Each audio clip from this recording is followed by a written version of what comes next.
then to edit the sounds, you just use the edit button and then the same button. So if you want to edit oscillator 1, you go straight there, edit oscillator 1.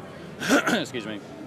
And what we've done is made it context sensitive, and we've carefully chosen 3 parameters per menu that will do something relevant to the sound. In this case, you can see it says easy formant complex oscillator 1, and what that means is it's easy mode editing, so we've just got the 3 parameters visible, but they're parameters which are selected for the formant complex oscillator, so that they're relevant, because otherwise, you know, right, do you know what I mean? You could be tweaking something that doesn't do anything to the sound. And in oscillator 2, this is a wavetable oscillator, so now we've got index and the interpolation. FM amount is pretty much always there on the 3rd knob. Filters, you've got the filter 2 offset, the saturation mode, and the saturation amount, yeah, etc. So we've got 3 really, you know, relevant parameters in each easy menu. But the nice thing is that we're not restricting you to just editing those. We put them at the front so you can get straight into doing something useful. But if you want to go in deep for the editing, you hold the shift button down and press the same menu, and then you've got the full parameter set available to you. As soon as you want to go back to easy mode again, you just press the button, it's back to easy mode. If you want to change that globally, if you always want to be in expert mode, you can do that. You can set it in the configuration menu.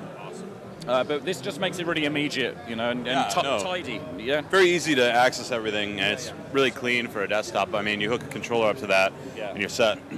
And we've got quite a few new sound sets in here. Many of the ROM sounds are kind of a best of the ones that were in the Virus TI already, but we've had some new sound sets given to us recently. We've got some from Richard Devine, Dean Coleman, NAMM, Andy Vax, and myself. I've put a few new sounds in there too. And so there's some fresh sounds there.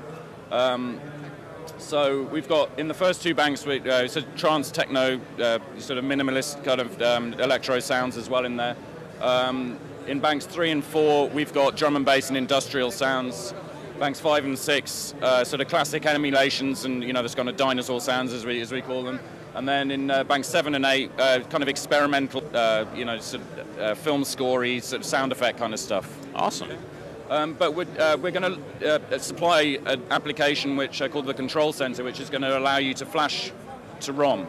So if you don't like any of those, you'll be welcome to get rid of them and put your own patches in there, or any of the ones that are available from the Access site for free. Yeah, that's it on the patch side, I guess. In terms of the hardware, we've got audio inputs, which of course is crucial if you want to use things like the new atomizer effect, which I don't think it'll ship with that, but it'll be available hopefully very soon after it ships. And we're just going to make sure it's all right before, you know, we stick it in. We've got MIDI in and out. We've got, I've talked about the USB already, haven't I? And yes. Yeah, the thing is about the 3 USB and the 1 analog audio is, and because it's a 4-part machine, that means you can actually route all 4 parts discreetly in stereo. Oh, wow. For, you know, to get the whole mix out. Yeah. So cool. We feel that's a pretty useful product. You know, we've kind of stripped it down in ways which hopefully won't affect people too much. You know, and if you just want something you can stick in, well, it's got a custom bag with it as well. Look, that's nice. with all of them. So you can just stick it in, you know, stick it with your laptop. It's perfect for playing out. Absolutely, yeah. We're hoping that, especially with the atomizer effects and stuff, it's going to be quite appealing to DJs as well. You know. Well, that's immediately what I saw when it's a great little module if you need something easy to carry around and it's powerful. Yeah. So. Yeah. And not to mention beautiful.